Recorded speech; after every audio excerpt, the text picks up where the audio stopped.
karena masih banyak kamera. Nah, media terima kasih Anda dengan sabar. Dan sekarang saya persilakan menikmati hidangan yang disiapkan. Jadi usirnya sopan, karena bagian ini nggak boleh kau dengar. Jadi ada hal-hal yang memang belum siap untuk diumumkan.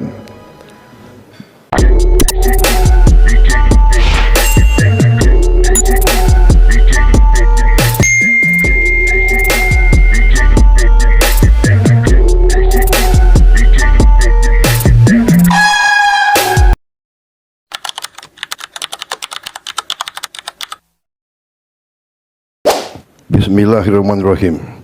Assalamualaikum warahmatullahi wabarakatuh. Selamat sore. Salam sejahtera bagi kita sekalian. Shalom, salve, Om Swastiastu, Namo Buddhaya, salam kebajikan. Yang saya hormati Wakil Presiden Republik Indonesia, Saudara Gibran Rakabuming Raka, para Menteri Koordinator yang saya hormati, para Menteri, para Kepala Badan, Ketua Dewan Ekonomi Nasional, para Penasihat Khusus Presiden, Jaksa Agung, Kepala BIN Kapolri, Panglima TNI, serta para wakil menteri dan wakil kepala badan, seluruh anggota Kabinet Merah Putih yang saya hormati dan saya banggakan.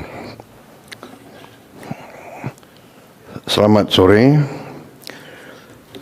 Tentunya sebagai insan yang bertakwa, marilah kita tidak henti-hentinya memanjatkan puji syukur kehadirat Tuhan Maha Besar bagi umat Islam, Allah Subhanahu wa taala yang memiliki sekalian alam. Hanya kepadanya lah kita berdoa dan hanya kepadanya lah kita memohon pertolongan. Kita bersyukur atas segala karunia, atas kesehatan dan kebaikan yang diberikan kepada bangsa kita dan kepada kita sekalian dan keluarga kita.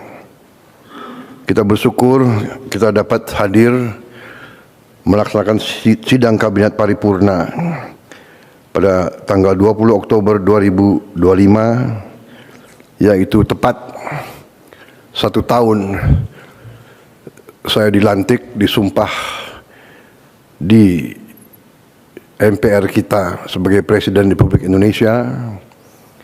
Dan karena itu saya kira saudara-saudara, tepatlah kita berkumpul untuk kita melihat apa yang sudah kita kerjakan 1 tahun ini. Tentunya saya dilantik tanggal 20, 21 saya melantik saudara-saudara. Kemudian kalau tidak salah tanggal 22 ya saya melantik para wakil. Habis itu langsung kita berangkat ke Magelang untuk retreat. Saya lagi berpikir-pikir mungkin setelah 1 tahun perlu juga retreat lagi.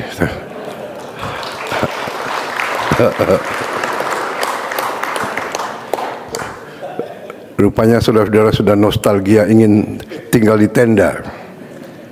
Saudara-saudara,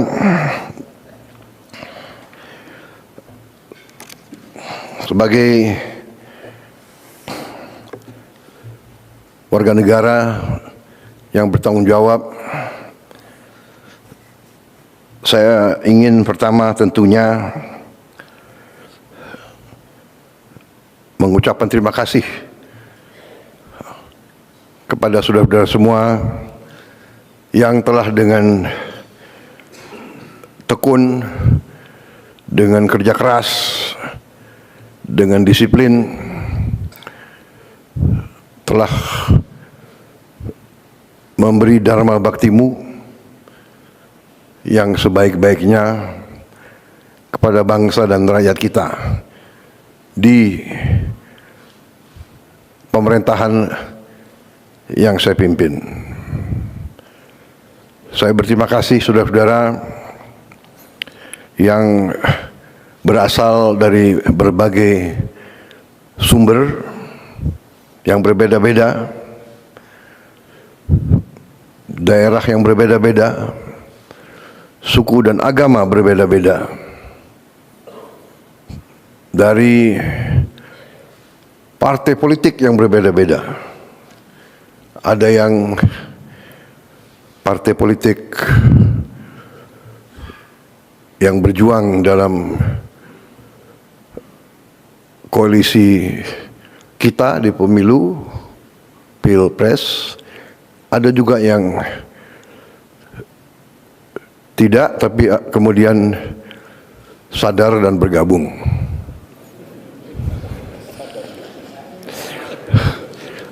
Bukan sadar, tapi terpanggil. Enggak, ini saya nih, ya kan, jadi nggak apa-apa kan saya sedikit tidak terlalu serius ya, serius tapi santai, sersan, serius tapi santai. Saudara-saudara, tapi intinya bahwa saya terima kasih. Saya, kalau ibarat kita adalah tim sepak bola, ya, saya boleh dianggap sebagai apa? Manager coach. Saudara adalah pemain-pemain. Saudara-saudara, ada dalam babak-babak pertama ini, awal-awal kita ada yang striker, ada yang bertahan, ya, ada yang cadangan, masih nunggu kapan diperankan secara maksimal. Walaupun saya mengerti saudara-saudara sudah mengambil inisiatif, sudah bergerak masing-masing, saya terima kasih. Tapi saya faham ada yang saya gunakan pertama-tama sebagai striker untuk merebut hasil terbaik cepat. Saudara-saudara, kita patut bersyukur bahwa kita, menurut saya, telah bekerja sangat keras. Untuk itu saya juga mohon maaf, terutama kepada keluargamu, karena saya sering menyita hari istirahatmu. Sepertinya di kabinet kita tidak ada tanggal merah, dan saudara-saudara sigap. Setiap waktu saya panggil, saudara hadir. Sabtu, Minggu, malam-malam, dan kadang-kadang saya telepon malam-malam sekali atau pagi-pagi sekali, saudara langsung jawab. Saya tidak mengerti, mungkin telepon di sebelah bantal, tapi saya terima kasih. Karena memang kalau saya lagi ingat sesuatu, saya harus hubungi segera. Ya. Takut saya lupa. Saudara-saudara, kita, saya kira, boleh berdiri di depan rakyat kita dengan, saya kira, rasa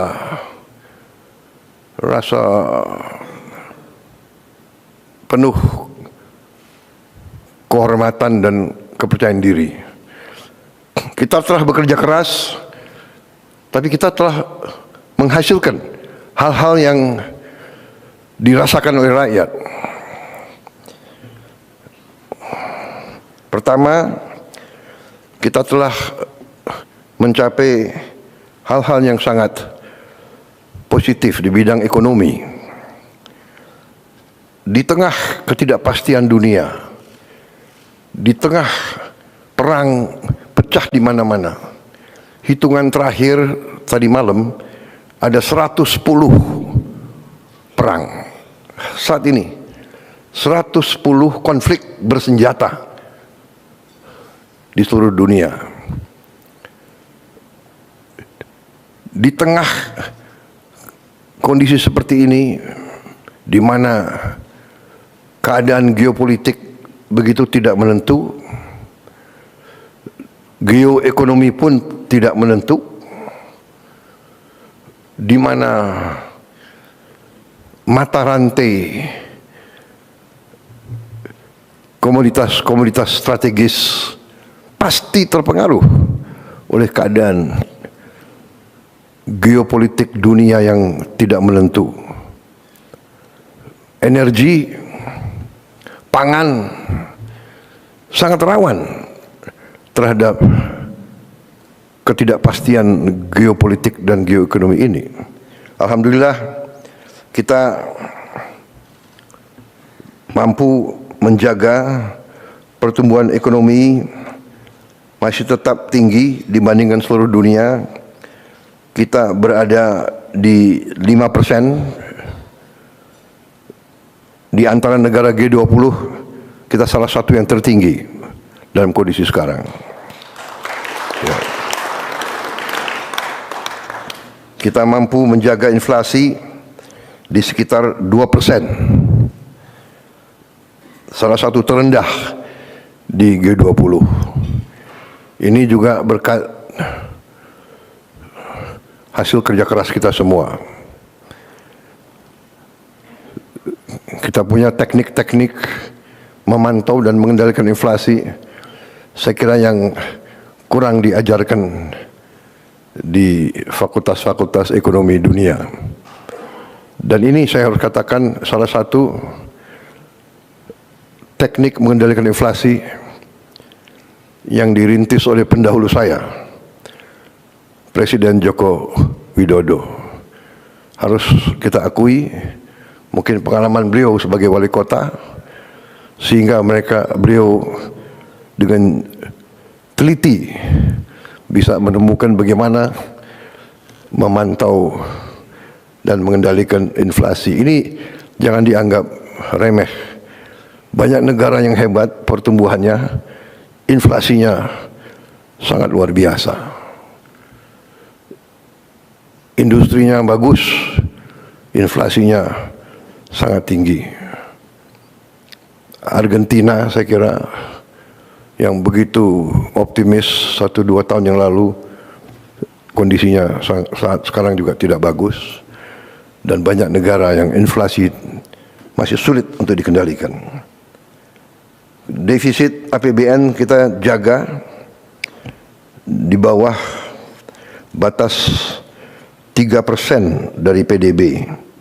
Juga salah satu terendah di antara G20. Mungkin terendah di dunia. Indeks harga saham gabungan telah tembus 8.000. Tertinggi sepanjang sejarah Republik kita. Ini juga di luar dugaan. Ini juga saya kira akibat kerja keras para menteri-menteri di bidang ekonomi. Ya. Selalu kita ditakut-takuti bahwa indeks harga saham gabungan itu mencerminkan kepercayaan investor, kepercayaan pasar kepada kita. Ternyata kita telah mencapai tingkat yang tertinggi. Walaupun saya selalu ingatkan, kita jangan terlalu takut dengan harga-harga saham. Yang penting fundamental ekonomi kita harus kuat. Dan fundamental ekonomi setiap bangsa yang paling azasi adalah pangan dan energi dan air. Asal kita sadar ini, kita fokus ini, kita yakinkan kebijakan-kebijakan kita menjamin kita mampu memproduksi dan distribusi pangan dengan baik, dengan efisien. Energi juga demikian, mampu mengelola air, kita kuat.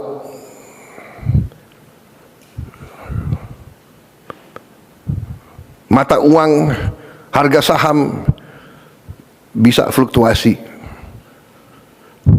tapi yang paling pokok adalah kita harus jamin produksi pangan, distribusi pangan, dan energi, serta pengelolaan air yang baik. Yang ketiga ini kadang-kadang kita, karena kita diberi karunia Tuhan air yang berlimpah-limpah di sebagian besar Republik kita, tapi ada sebagian yang mengalami kesulitan, tapi kita masih kurang pandai dalam mengelola. Kadang-kadang air ini malah menjadi bencana, banjir dan sebagainya. Tapi kita bersyukur di banyak bagian dari dunia ketersediaan air sangat sulit. Tidak mungkin pangan kita aman kalau tidak ada air yang cukup. Jadi ini saya kira catatan pekerjaan rumah kita ke depan. Kita harus dalami masalah air ini. Ya, saya juga minta Menteri Dikti dan Sains coba dipelajari prodi-prodi di universitas-universitas kita, apakah cukup ya mempelajari masalah air ini, bagaimana mencari air, bagaimana mengelola distribusi air, bagaimana mencegah banjir. Air harus jadi sumber produktivitas, jangan menjadi sumber bencana. Saya kira sudah ratusan tahun, ribuan tahun kita pasti tahu daerah-daerah kerendahan pasti banjir kalau musim hujan, apalagi hujan yang tiba-tiba begitu padat karena program atau karena kondisi perubahan iklim. Karena itu kita harus antisipasi. Kalau tidak salah bidang air ini masih sedikit yang dipelajari di fakultas-fakultas kita. Ini tergolong mungkin hidrologi kalau tidak salah, ya, hidrologi. Kita bersyukur juga angka kemiskinan turun ke 8,47%. Ini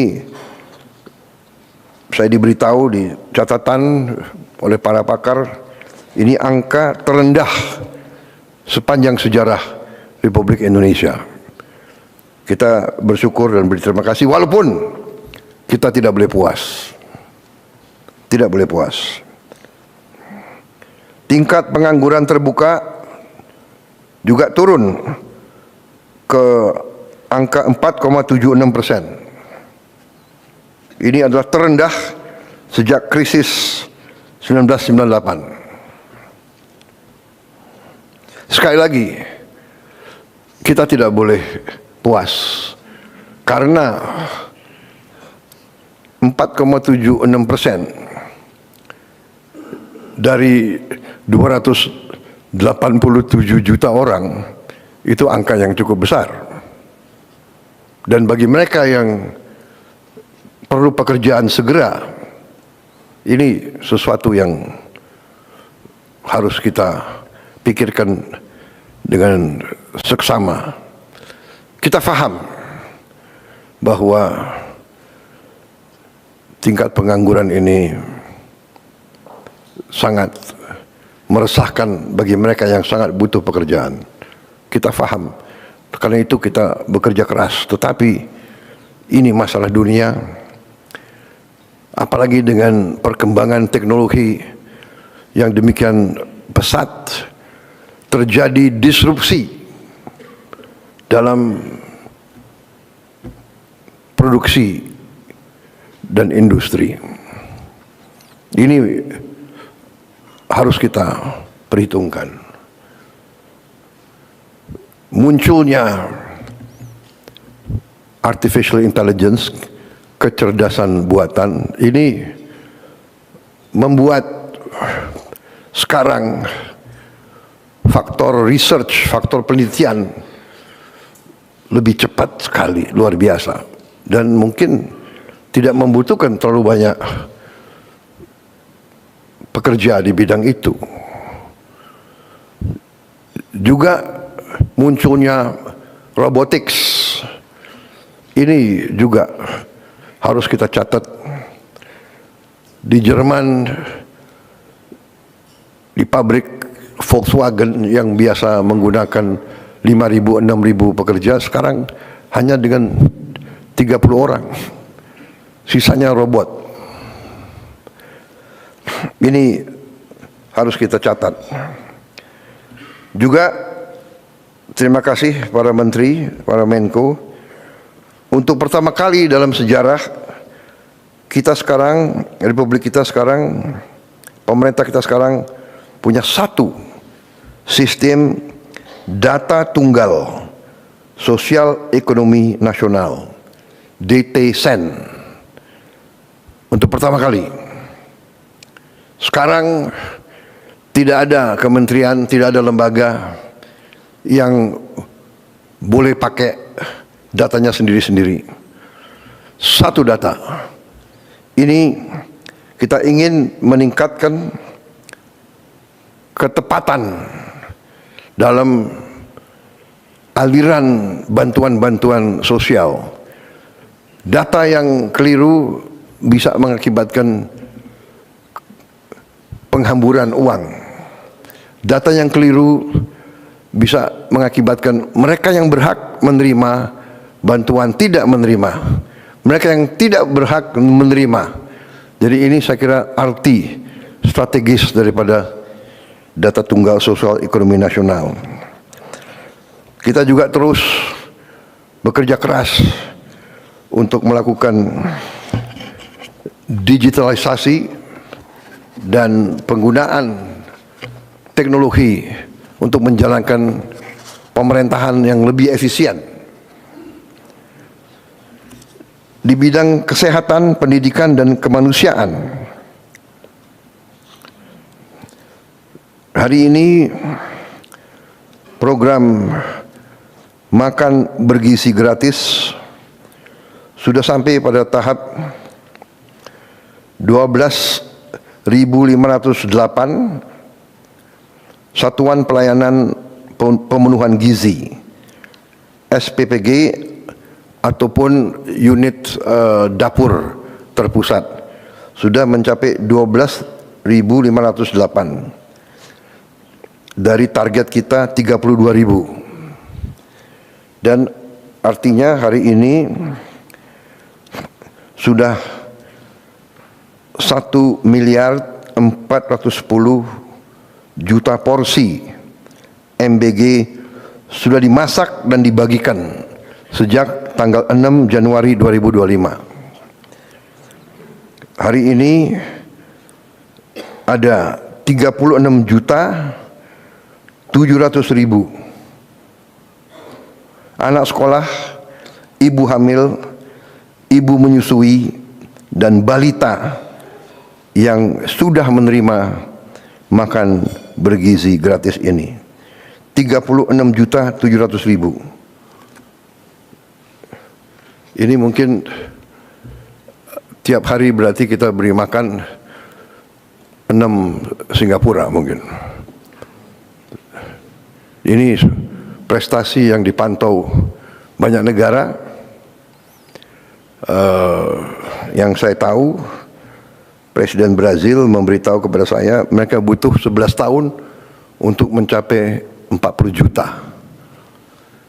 Kita alhamdulillah dalam 1 tahun kita mencapai 36 juta. Memang Kepala BGN bekerja keras supaya pada hari ini mencapai 40 juta. Tapi saya menyampaikan jangan dipaksakan. Ojo ngoyo. Yang penting baik pelaksananya. 36 juta 700 ribu ini bukan tanpa kekurangan. Ya. Ada beberapa ribu yang keracunan makan, sakit perut. Tetapi kalau diambil statistik, 8.000 dari 1.410 juta, saya kira masih dalam koridor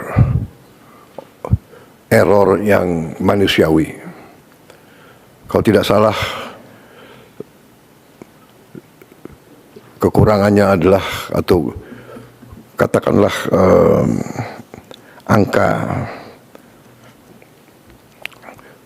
angka yang sakit itu adalah mungkin sekitar 0,0007, yang berarti 99,99% berhasil.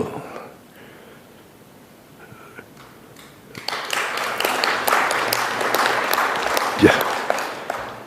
Jadi saya kira dalam sepanjang usaha manusia, hampir tidak ada usaha manusia yang dilaksanakan selama 1 tahun dengan volume yang demikian besar, yang zero error, zero defect, sangat sulit. Ya. Walaupun kita tidak boleh menerima. Terus saya tekankan Kepala BGN dan jajarannya untuk menghasilkan suatu prosedur tetap yang ketat, menggunakan alat-alat yang terbaik untuk kita jamin kekurangan atau penyimpangan tidak terjadi. Tetapi kita juga harus yakinkan para guru-guru dan semua yang terlibat untuk mendidik anak-anak kita untuk kalau mau makan pakai tangan harus cuci tangan dengan sebaik-baiknya. Berarti di tiap sekolah harus tersedia air yang bersih juga dengan sabun. Tapi sebaiknya kita mulai didik anak-anak kita, karena namanya anak-anak, mungkin dia merasa sudah dicuci atau dia apa dan sebagainya. Ya, mungkin kita harus sekarang Kepala BGN mungkin sudahlah dibagi aja sendok yang sederhana. Ya. Tidak apa-apa, ya kan? Saya kira sendok itu tidak terlalu mahal. Ya. Walaupun saya tahu kebiasaan rakyat kita memang lebih enak makan pakai tangan. Tapi ini kadang-kadang ya ini kita sebagai pemimpin, sebagai guru, sebagai orang tua tidak boleh malas untuk mengingatkan. Saudara-saudara, selain itu, ya, 43 juta orang sudah menggunakan program cek kesehatan gratis. Ini saya kira program pertama kali juga di sejarah Republik kita. Setiap warga negara berhak cek kesehatan gratis sekali dalam setahun pada hari ulang tahun dia. Dan ini mampu kita untuk bisa mencegah di saat dini supaya nanti biaya pengobatan lebih kurang kalau kita tahu dari dini kekurangan penyakit rakyat kita. Walaupun ini juga membuat suatu PR yang sangat besar bagi kita, Karena ternyata hasil cek kesehatan gratis ini sebagian besar rakyat kita punya masalah di gigi, di penyakit gigi. Sebagian besar. Artinya bahwa sekarang ya kita harus menghasilkan dokter gigi yang cukup banyak. Padahal kita tahu dokter umum saja kita kekurangan. Kekurangan kita sangat besar. Kalau tidak salah kekurangan kita di atas 140.000 dokter. Kita kekurangan di atas 140.000 dokter. Kita juga kekurangan spesialis. Juga ribuan spesialis yang kita kurang. Ini PR dan ini tidak hanya kita. Hampir semua negara yang saya kunjungi, saya minta pendapat pemerintah-pemerintah, hampir semuanya menganggap bahwa mereka kurang dokter. Dan tentunya negara yang kaya, dia bisa ambil dokter dari negara-negara yang kurang kaya. Lulusan dari mana-mana ya tergiur karena Inggris kekurangan dokter sangat banyak. Dia ambil dokter dari mana-mana. Jerman, Eropa Barat, Amerika, dokter, perawat dia ambil dari mana-mana. Dia mampu bayar sangat tinggi. Ini jadi masalah bagi kita. Artinya kebijakan pendidikan kita harus kita sesuaikan. Berarti kita harus menambah fakultas kedokteran, dan fakultas kedokteran yang ada pun harus ditambah jumlah mahasiswanya. Dan ini kalau perlu kita tambah beasiswa. Mungkin LPDP prioritasnya antara lain yang paling atas adalah untuk kedokteran.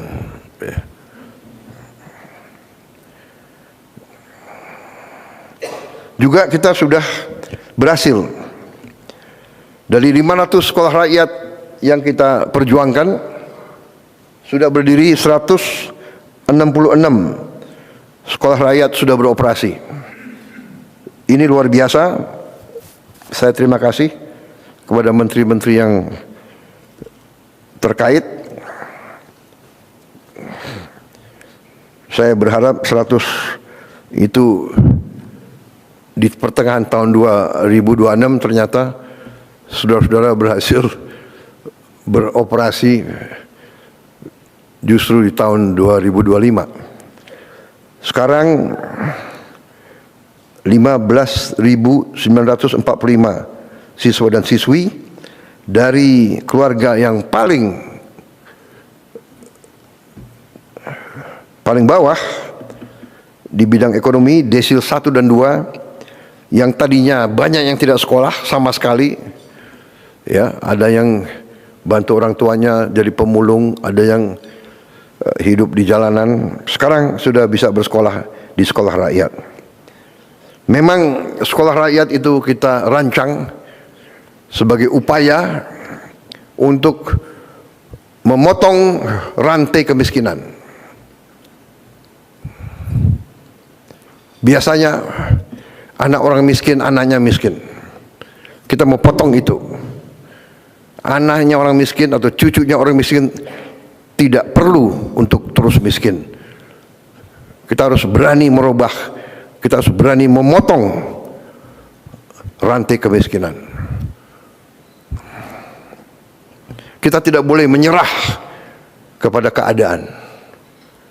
Dan orang yang paling bawah ini paling tidak dilihat.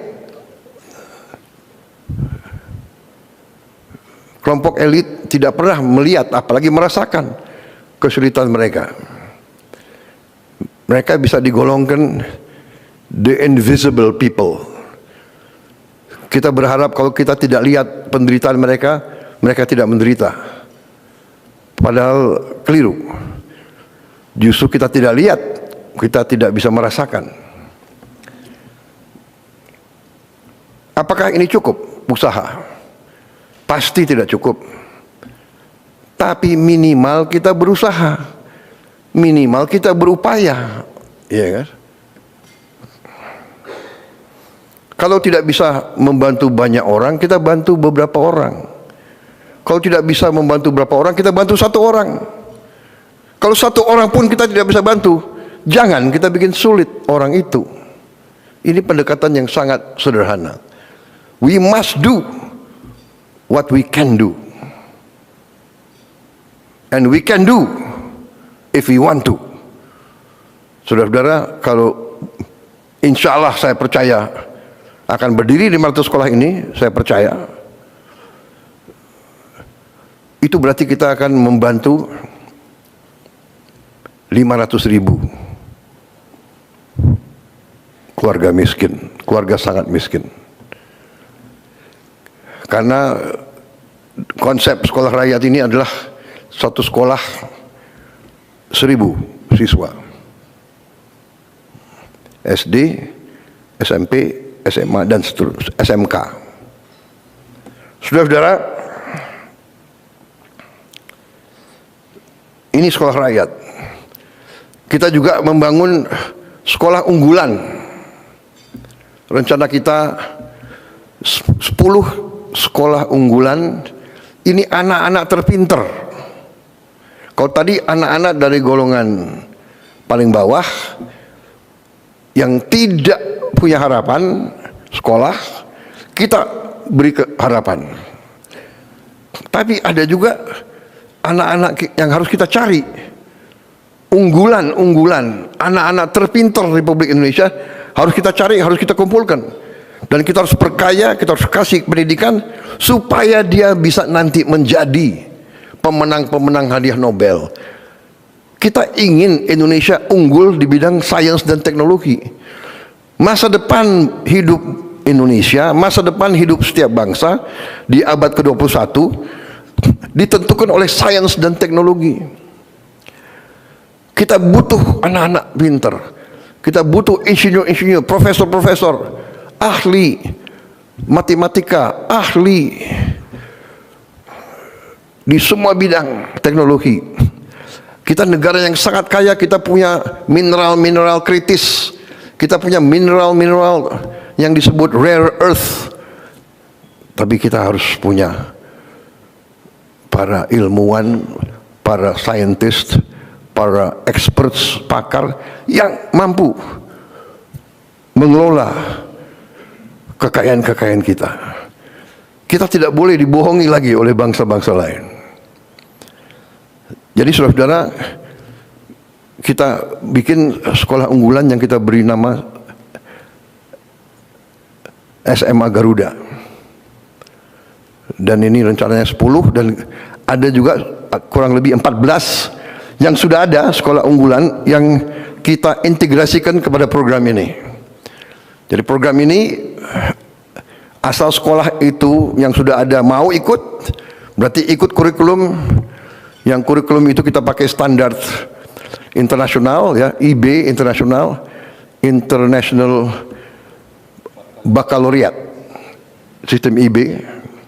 Berarti lulusan itu bisa diterima di universitas manapun di dunia yang terbaik. Kita berharap dengan program ini nanti banyak anak-anak kita bisa masuk ke sekolah terbaik di dunia. Harvard, MIT, Oxford, dan sebagainya. Sekarang itu ditangani oleh Menteri Dikti dan Wamen, Wakil Menteri Dikti, ya, Profesor Stella. Saya sendiri saya dulu di Harvard saya. Tapi hanya ke toko buku. Tapi kalian sempat ya berapa detik terkesan, ya. Saudara-saudara, kita sedang merenovasi 16.140 gedung SD, SMP, SMA. Ini sudah berjalan, sedang berjalan. Ini masih tidak puas sama sekali kita, karena kita punya 300.000 lebih SD, SMP, SMA, SMK, dan sekolah-sekolah lain sederajat yang ada di pesantren-pesantren. Kalau tidak salah 330.000. Ya, Mendikdasmen ya, 330. Saudara-saudara, kita mengerti bahwa kita harus mengejar negara-negara lain. Karena itu segala upaya kita akan lakukan untuk mengejar ini. Tadi SMA Garuda 10, kita berharap 10 tiap tahun. Dan ini kriterianya sangat tinggi, tapi tidak ada masalah, saudara-saudara, kita negara besar. Kalau tidak salah, dari statistik semua negara, populasi ya, 1% tiap populasi diperkirakan akan memiliki IQ kecerdasan 120 ke atas. 1%. Kalau 1% dari 287 juta, itu saya kira cukup besar. Karena masuk angkatan kerja tiap tahun sekitar 5 juta, 4,8, 4,9 juta. Setengahnya katakanlah, ya, saya kira kalau 1%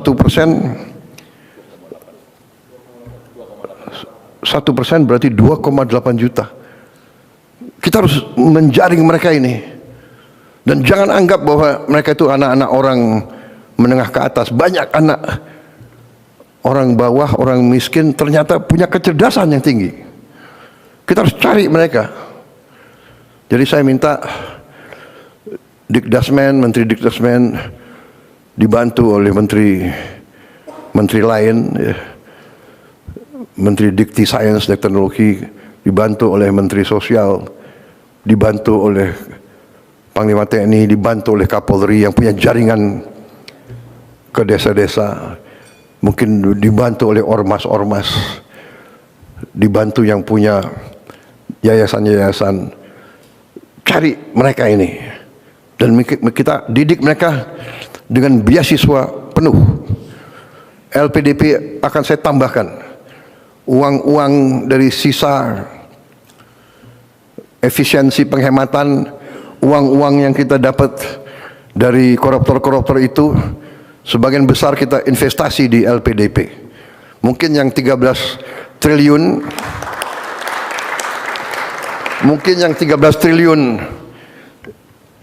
disumbangkan atau diambil oleh Jaksa Agung, hari ini diserahkan Menteri Keuangan. Mungkin Menteri Keuangan mungkin sebagian bisa kita taruh di LPDP untuk masa depan. Ya. Saudara-saudara, salah satu program yang upaya kita untuk memperkuat pendidikan kita tahun ini akan memberi satu interaktif panel, interaktif flat panel, kayak layar ya, interaktif, digital, 75 inch di tiap sekolah SD, SMP, SMA yang kita sudah adakan sekarang adalah kalau tidak salah sudah dibagi ke mendekati 50.000 sekolah ya, Menteri ya, Dikdasmen sudah 50.000 sekolah sudah dapat. Kemudian nanti totalnya tahun ini 288.000 flat panel, IFP, interactive flat panel. Di situ sudah ada komputernya, yang di situ bisa muat ratusan ribu konten, mungkin jutaan. Iya, Mendikdasmen ya, cukup banyak konten di situ. Jadi semua silibus kita akan ada di situ. Jadi sekolah-sekolah terluar terpencil, sekolah-sekolah yang tidak punya akses kepada guru-guru yang baik atau guru-guru yang cakap di bidangnya, umpamanya bahasa Inggris, bahasa Mandarin, matematik, ini pelajaran-pelajaran yang susah. Ya, ini bisa dibantu dengan ini. Dan ini kalau dia selesai dan dia mau kembali, dia bisa kembali anytime. Kalau tidak puas, mungkin si gurunya bisa kumpul siapa yang kurang mengerti, nanti sore kembali kita tambah pelajaran. Guru-guru itu bisa dibantu. Dan juga di tempat terpusat di Jakarta, ya, nanti saya mau cek Dikdasmen kemajuannya di mana. Kita akan bikin studio. Di studio ini guru-guru terbaik akan mengajar dan pelajaran dia bisa diterima di seluruh pelosok Indonesia. Jadi semua sekolah akan dapat akses kepada guru yang paling baik di bidang-bidang yang sulit. Yang sangat sulit selalu adalah apalagi di gunung-gunung, pulau terpencil. Jangankan itu, saya yakin di pinggir Jakarta ini juga masih banyak sekolah yang tidak punya guru-guru yang menguasai pelajaran-pelajaran yang susah. Sekarang dari tempat studio yang terpusat bisa ngajar, bisa diterima oleh 330.000 sekolah. Yang sulit dapat internet, wifi, sekarang sudah ada teknologi sangat murah, bisa kita pasang di tiap sekolah, tidak terlalu mahal. Starlink mungkin masih agak mahal untuk bayar tiap bulan, tapi sudah ada teknologi yang lebih murah. Dan saudara-saudara, tahun depan rencananya adalah kita akan tambah 3 layar. Ya, tahun ini kita mampu 1 layar, tahun depan kita akan bagi 3 layar. Berarti di setiap sekolah akan ada 4 ruangan yang punya layar ini. Mudah-mudahan tahun 2007 kita bisa tambah lagi 2 layar lagi. Jadi 6 kelas tiap sekolah bisa punya layar. Jadi semua anak-anak kita mendapat akses kepada pengetahuan yang terbaik, terkini, dengan animasi dan dukungan yang terbaik. Saya dapat laporan dari Mendikdasmen bahwa antusiasme anak-anak sekarang meningkat untuk sekolah.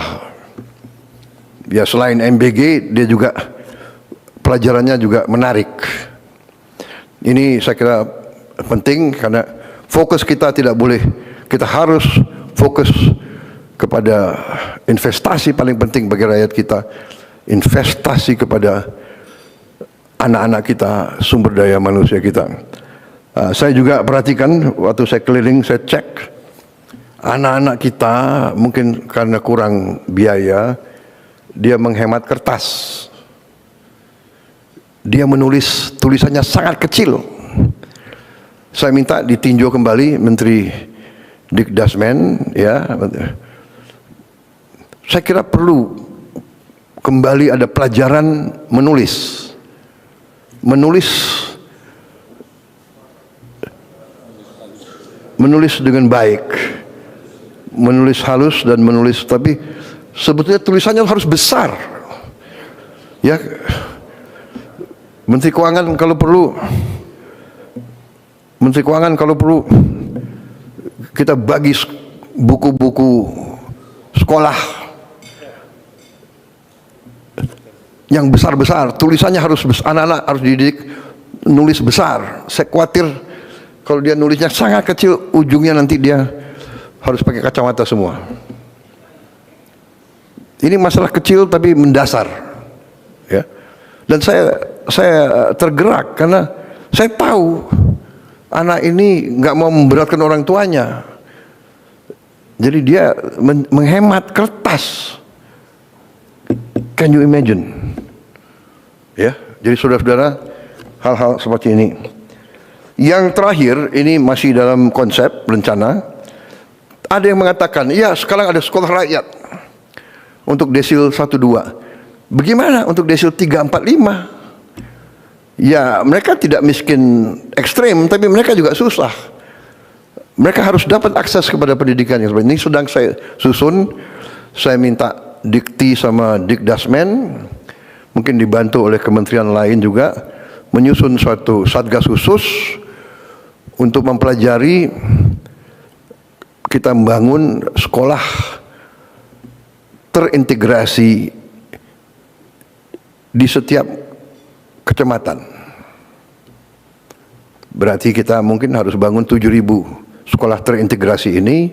Maksudnya sekarang SD, SMP, SMA atau SMK terpisah. Padahal ada fenomena karena mungkin angka kelahiran kita menurun, banyak SD kita kosong. Ada gurunya 6, muridnya hanya 4, 5. Jadi ini tidak efisien.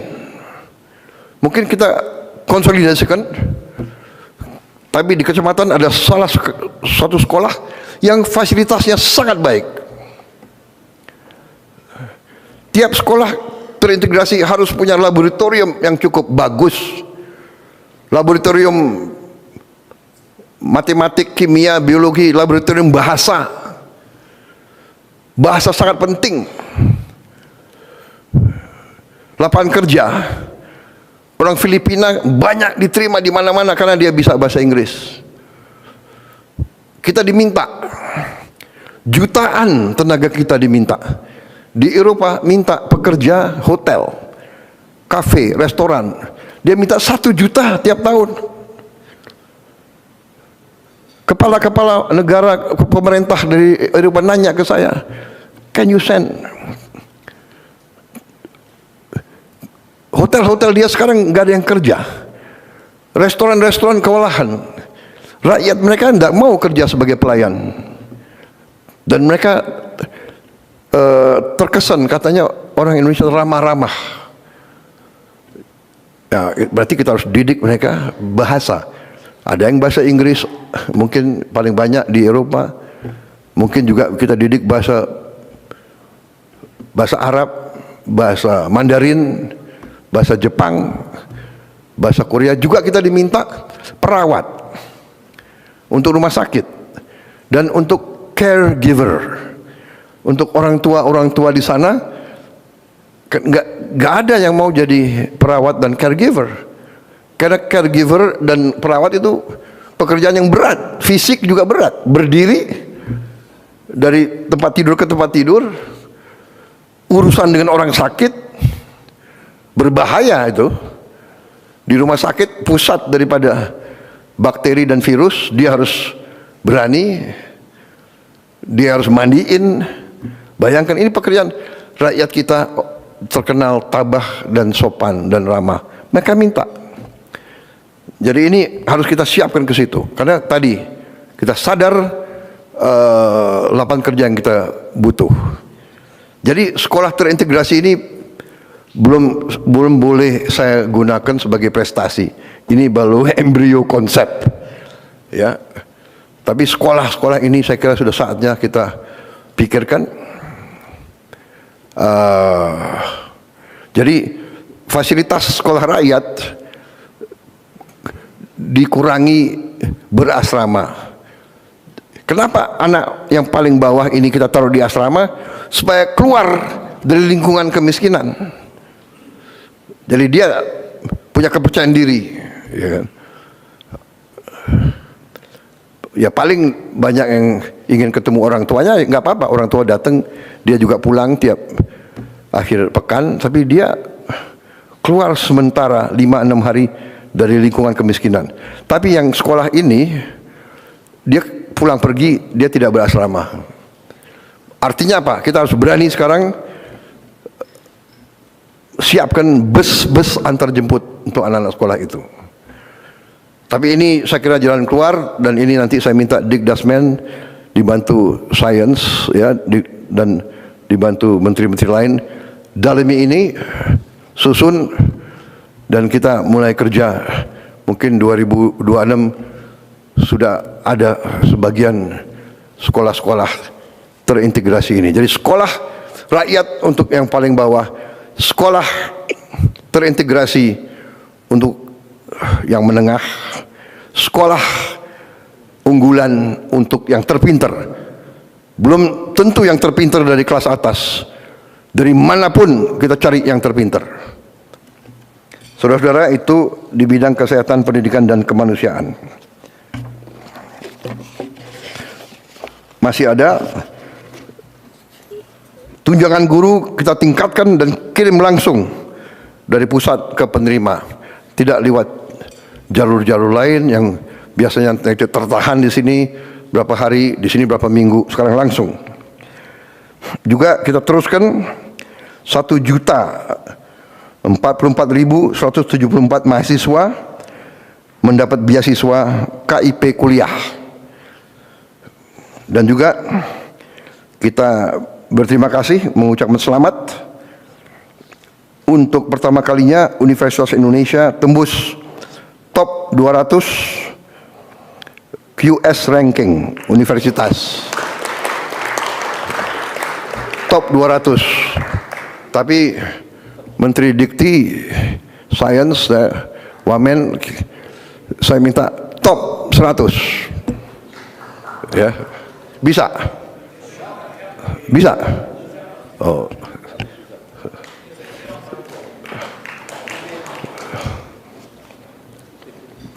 Pasti nanti akan disusul oleh ITB, UGM, ITS, dan sebagainya. Juga kita mendirikan Kementerian Haji atas permintaan pemerintah Arab Saudi, karena dia bilang kami urusan haji adalah Menteri Haji, jadi kami harus minta urusannya sama pejabat. Oke, ini kepala badan, enggak, dia maunya menteri. Sudah, apa boleh buat, kita menyesuaikan. Dan alhamdulillah kita sudah bisa turunkan biaya haji. Dan saya minta terus Menteri Haji, dia tidak hadir karena dia berada sekarang di Arab Saudi berurusan sama mereka. Saya minta biaya haji harus terus turun, ya, bisa dengan efisiensi, bisa dengan efisiensi dan pelaksanaan yang bersih. Ya. Waktu tunggu haji juga bisa dipercepat dari tunggu 40 tahun. Sekarang bisa hampir setengah kita potong, tunggu 26 tahun.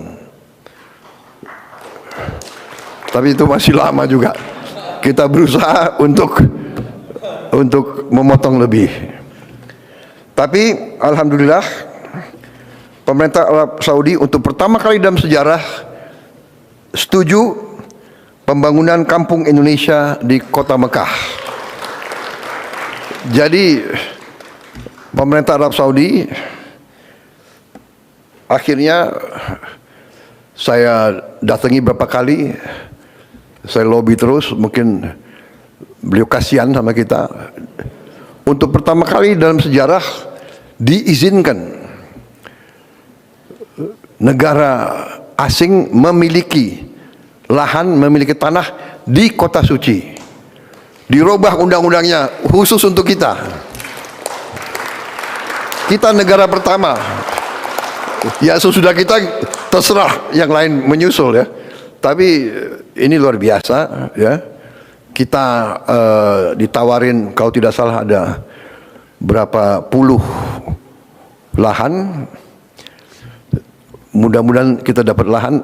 Kalau tidak salah ada berapa lahan yang tidak terlalu jauh dari Masjidil Haram, ada yang nyambung langsung. Ya mudah-mudahan Menteri Agama sudah rintis dan sudah lihat terus.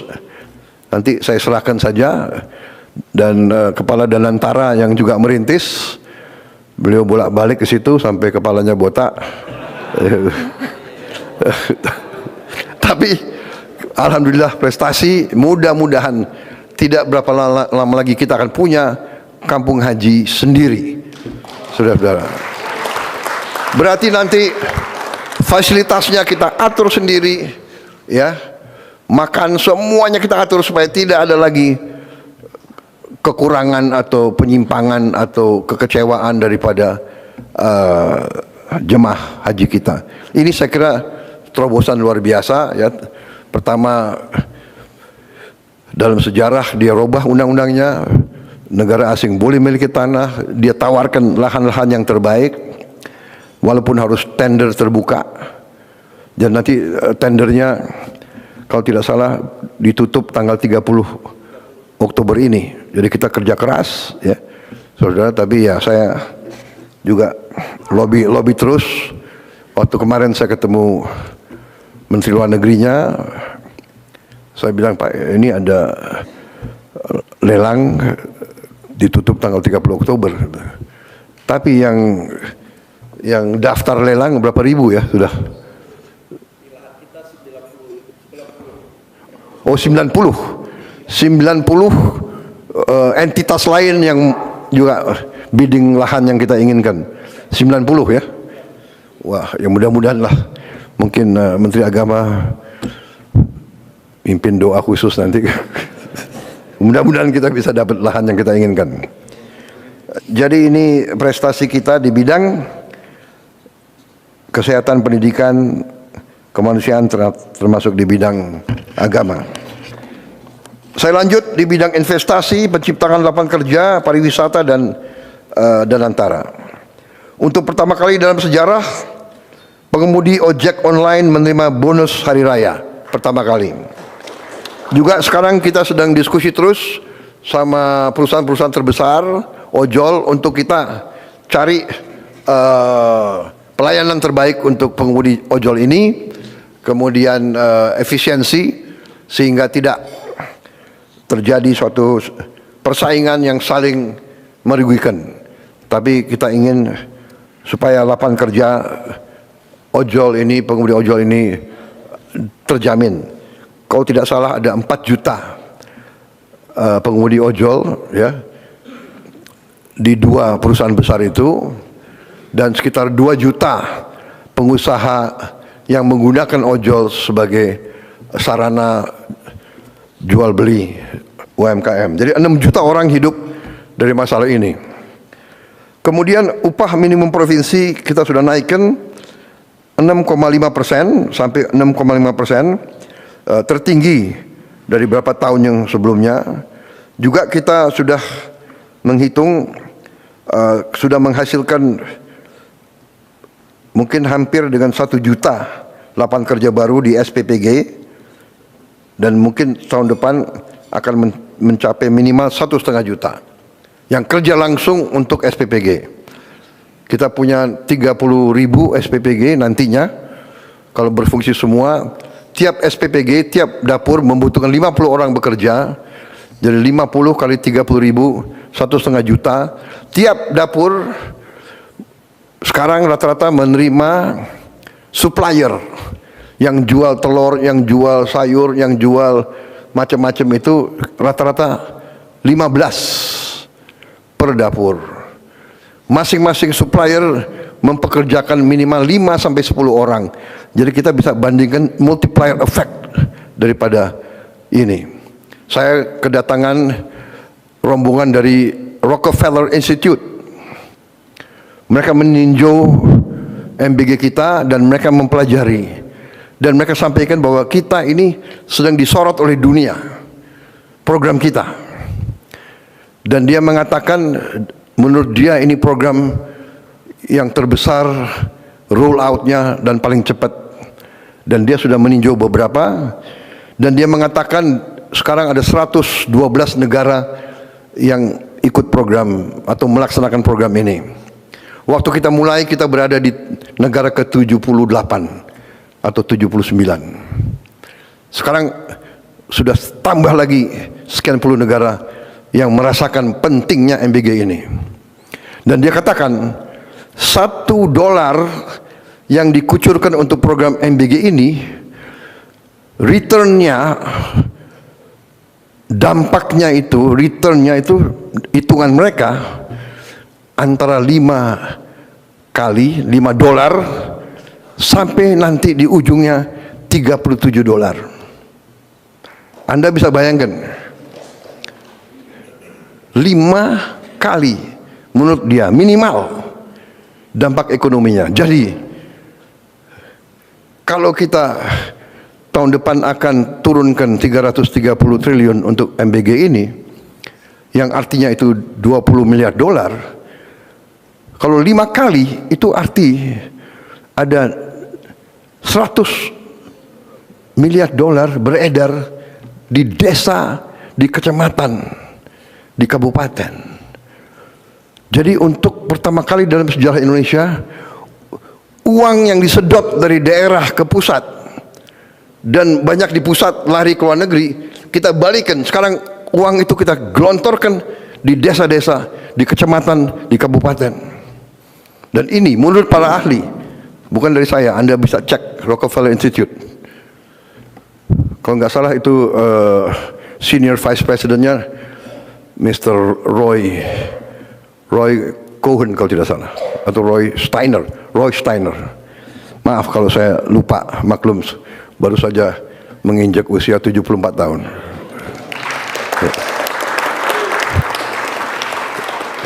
Terima kasih ucapan selamat saudara-saudara. Jadi saudara-saudara, juga pelaksanaan MBG kita menggunakan mitra 18.895 UMKM koperasi BUMDes yang jadi bagian dari ekosistem MBG. Juga sesuatu yang mengembirakan, realisasi investasi kita Januari sampai September 2025 adalah 1,434 triliun rupiah,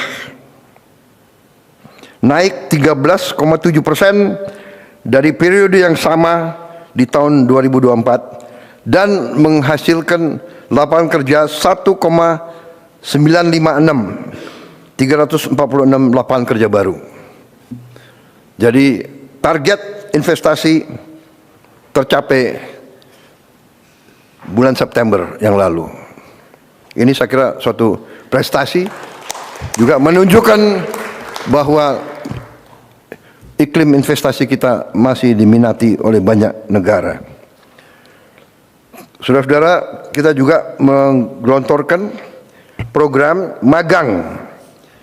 100.000 lulusan S1 akan magang dengan upah yang ditanggung oleh pemerintah, dengan penghasilan dengan kriteria upah UMR yang ditanggung pemerintah. Juga di bidang pariwisata, untuk pertama kali dalam sejarah kita berhasil mendatangkan suatu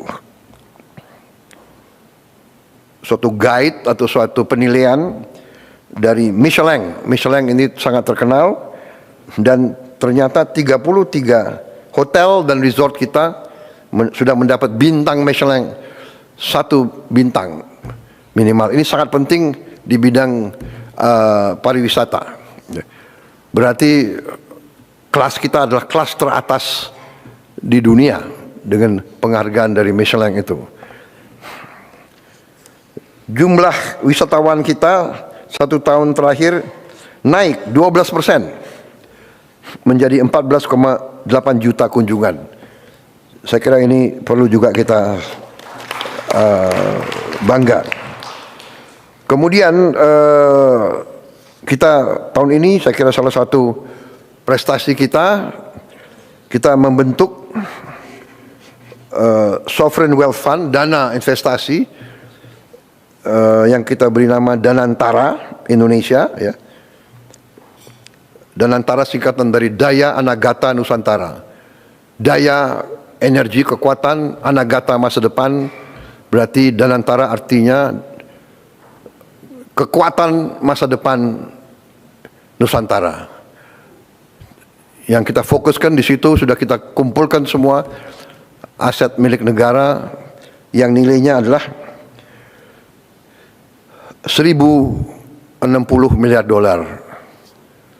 Jadi 1 triliun US dollar akhirnya menjadi sovereign wealth fund terbesar kelima atau keenam di dunia. Ini saya kira menjadikan kita punya kekuatan. Tadinya sendiri-sendiri, sekarang kita punya kekuatan. Contoh sekarang, dan antara proyek dia antara yang pertama adalah akan segera mulai membangun 34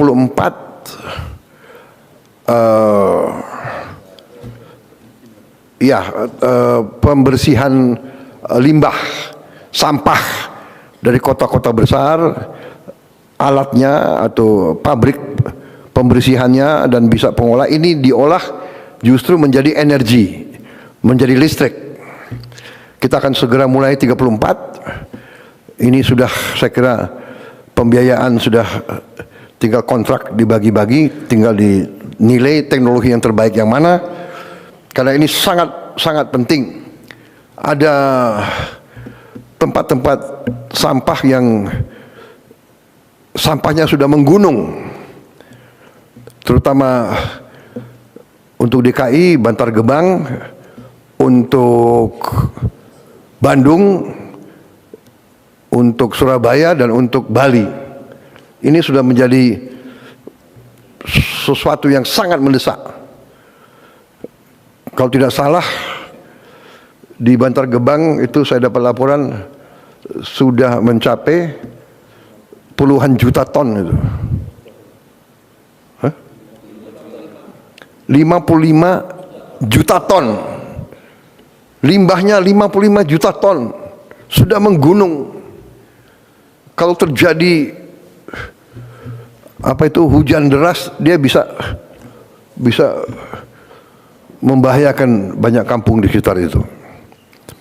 Ini segera akan kita lakukan, insya Allah dalam 2 tahun kita selesaikan 34 kota.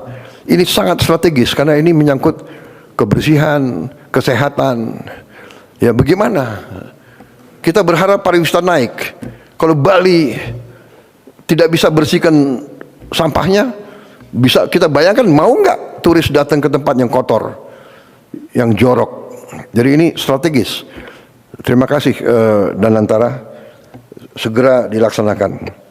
Kemudian hilirisasi, kita sekarang akan segera mulai membangun pabrik baterai terbesar di Indonesia, nilainya 100 triliun. Ini kerjasama antara salah satu perusahaan baterai terbesar di dunia, CATL dan Antam.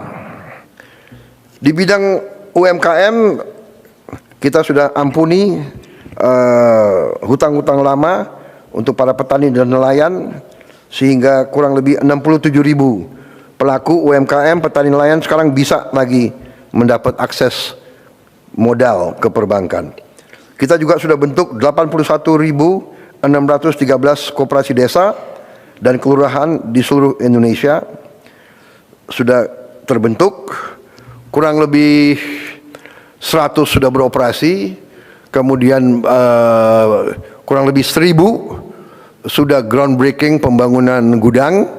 Kita berharap awal tahun 26, sekitar Maret tahun 2026, 80 sekian ribu sudah akan beroperasi. Ya. Banyak orang tidak percaya, tapi kita selalu akan buktikan dengan bukti. Ya, pemerintah kita adalah evidence based. Evidence based. Dulu waktu saya lancarkan program MBG, banyak yang mentertawakan saya, menyinyir, dan sampai sekarang ada yang mengatakan bahwa MBG ini tidak berguna atau membahayakan. Tapi kita buktikan dengan evidence, dengan bukti. Dan tadi 99,99 angka keberhasilan saya kira cukup bagus itu. Dan di mana-mana anak-anak yang bicara, di mana-mana. Kita juga sekarang di bidang pangan. Ini salah satu prestasi kita yang sangat melegakan kita. Saya memberi waktu 4 tahun untuk kita kembali swasembada. Ternyata tim pangan kita berhasil, insya Allah swasembada dalam 1 tahun. Saudara-saudara, kita berada di bulan Oktober. Sekarang ini kita punya produksi nasional Januari Oktober mencapai 31.038.157 ton. Ini adalah produksi tertinggi sepanjang sejarah Republik Indonesia. Jadi ya, boleh kita tegakkan kepala kita dengan penuh kehormatan, ya. Saya kasih target 4 tahun, mereka hasilkan dalam 1 tahun. Kita juga sekarang cadangan beras pemerintah di gudang Bulog mencapai 4,2 juta ton di bulan Juni 2025, juga tertinggi sepanjang sejarah NKRI. Kemudian nilai tukar petani melonjak ke angka 123, tertinggi sepanjang sejarah NKRI. Kemudian harga beli gabah kita naikkan ke rupiah 6.500 per kilogram, dan kita telah tegas menindak perusahaan-perusahaan yang nakal, yang main-main dengan harga ini dan menipu rakyat. Beras subsidi ditempel, dijual dengan harga premium. Ini kita tindak keras. Kita juga sekarang ya berhasil pupuk langsung dari pabrik ke petani. Kita hapus 145 aturan regulasi tentang distribusi pupuk, kita hapus. Jadi tanda tangan kita kurangi. Ya, ini tanda tangan ini adalah sumber masalah. Jadi ini kita ringkaskan semua. Kemudian sekarang sudah kita mulai 225.000 hektar cetak sawah baru. Ini untuk mengatasi bahwa hampir 100.000 hektar sawah kita tiap tahun hilang.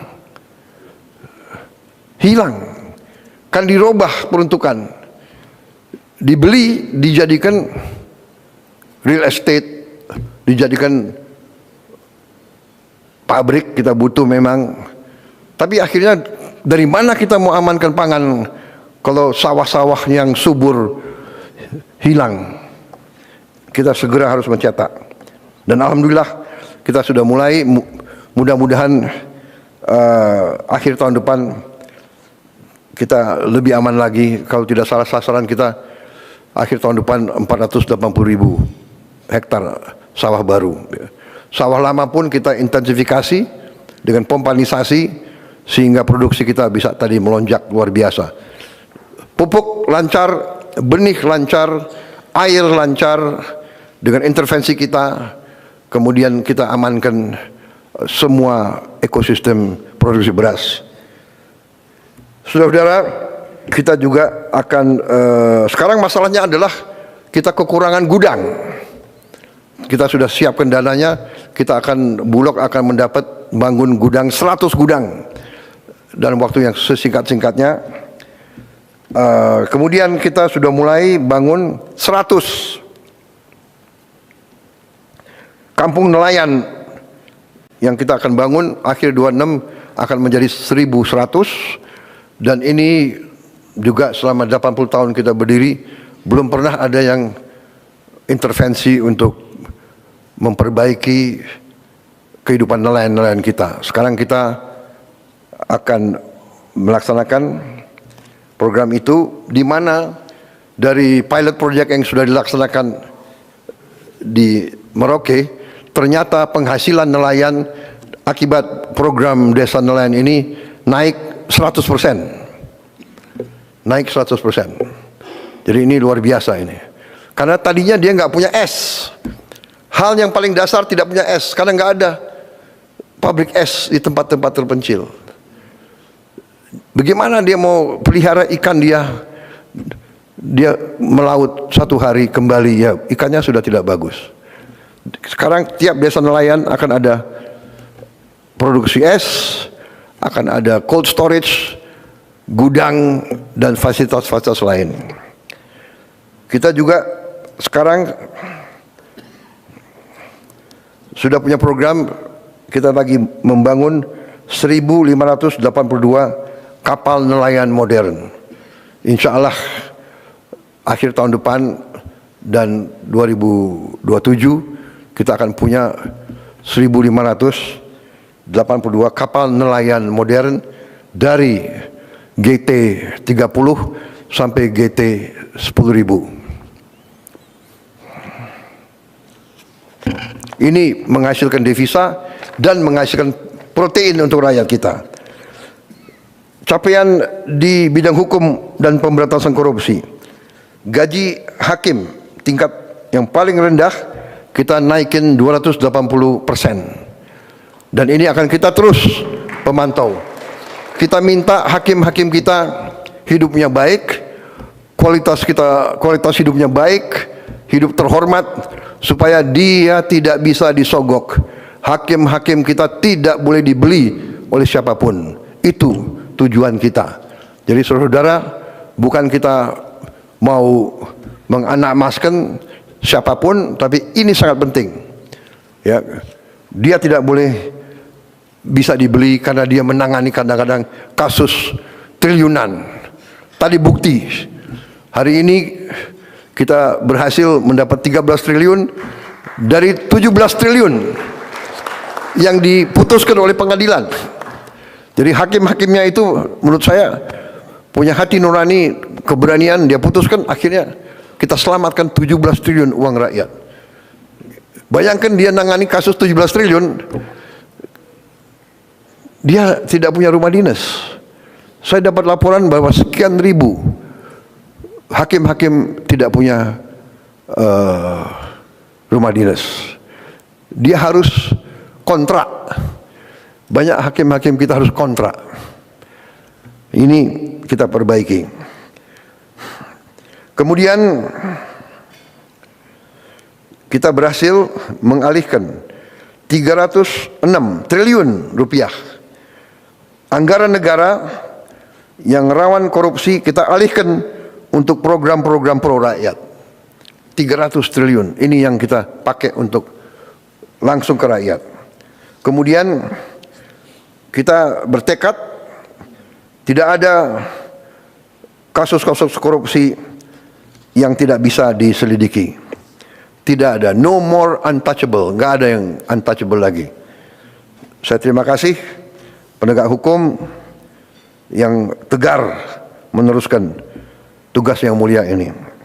Juga penegak hukum telah berhasil menyelamatkan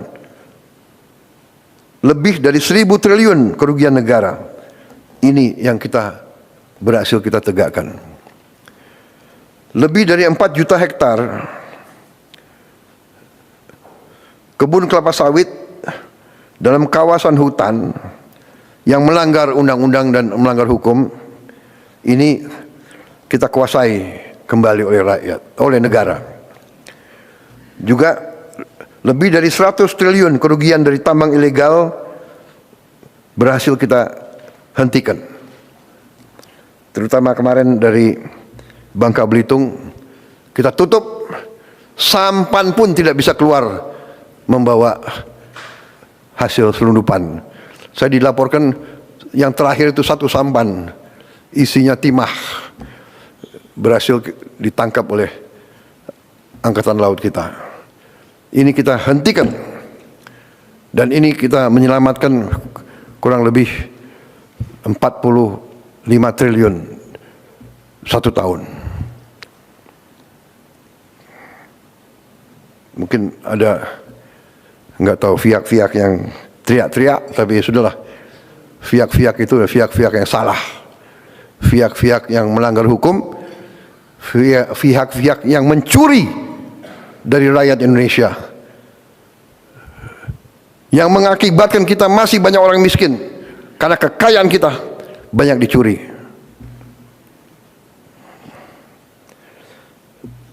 Saudara-saudara, di bidang pertahanan, keamanan, ketahanan, dan diplomasi Terus kita perkuat TNI dengan tambah batalion-batalion. Kita tidak mau mengganggu siapapun. Tugas kita, tugas TNI hanya mempertahankan kedaulatan Indonesia. Tapi kita tidak boleh lugu, kita tidak boleh lengah. Tadi saya katakan ada 110 perang yang berlanjut, padahal anggota PBB ya sekitar 200. Bayangkan 110 konflik. Ya, mudah-mudahan kita bisa ikut berperan di bidang penyelesaian Gaza. Saya sudah perintahkan TNI siap untuk ngirim 20.000. Saya kira juga sudah ada kontak sama beberapa negara menanyakan kesiapan kita. Ya. Kita siap untuk mendukung upaya perdamaian di Timur Tengah. Dan bila perlu di tempat lain. Kita juga sudah mulai persiapan untuk membangun 535 km panjang tanggul laut di pantai utara Jawa. Ini untuk menyelamatkan 50 juta penduduk. Air laut naik 5 cm setahun. Jadi harus segera kita selamatkan ini. Karena di pantai utara Jawa ini juga kalau tidak salah 60% industri kita ada di pantai utara Jawa itu. Dan puluhan ribu hektar sawah-sawah yang subur juga di situ. Harus kita selamatkan. Saudara-saudara, saya kira itu capaian-capaian yang saya sampaikan. Dan ini menunjukkan saudara-saudara bahwa kita berada di jalan yang benar.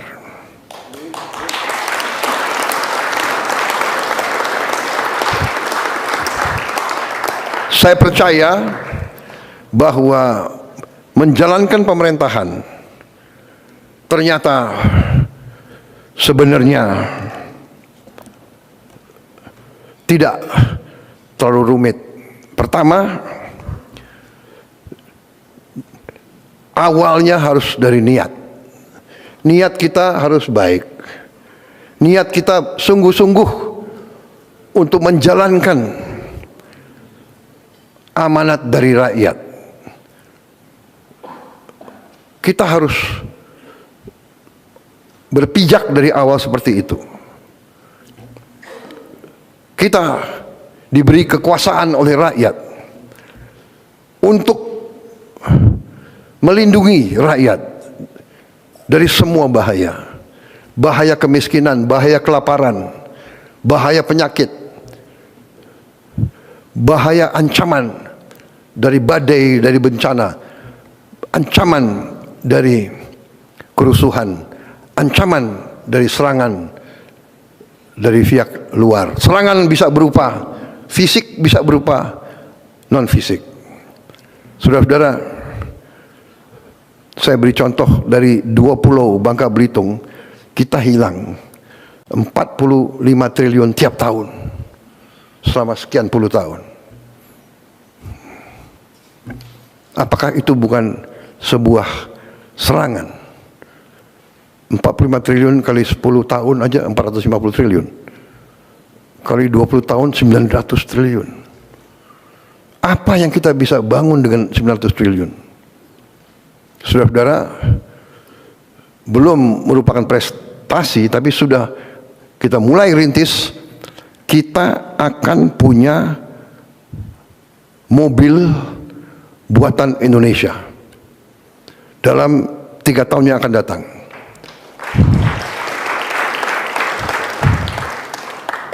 Saya sudah alokasi dana, sudah kita siapkan lahan untuk pabrik-pabriknya, sedang bekerja sekarang tim. Kita sudah menghasilkan Jeep buatan Indonesia. Jadi sekarang pejabat-pejabat kita, perwira-perwira kita bangga, kita tidak pakai Jeep buatan negara lain. kita pakai jeep buatan Indonesia sendiri. Komandan-komandan pasukan kita kalau naik kendaraan, mimpin pasukannya dia bangga, dia pakai jeep buatan Indonesia. Presidenmu pakai jeep buatan Indonesia. Kemarin saya berangkat, saya pergi, saya mau incognito, jadi saya nggak mau pakai, saya pakai mobil biasa, tapi saya pakai Alphard. Udah lama saya nggak menikmati Alphard. Enak juga ini ya. Tapi, Prabowo, ingat, kamu presiden di Indonesia, harus beri contoh. Ya sudah, pakai maung terus. Dan sebentar lagi, saudara-saudara semua harus pakai maung. Saya nggak mau tahu tuh.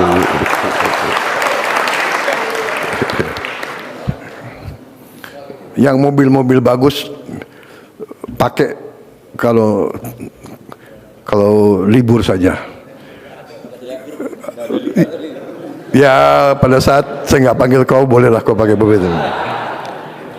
Saudara-saudara, saya kira itu yang bisa sampaikan karena masih banyak kamera. Nah, media terima kasih Anda dengan sabar.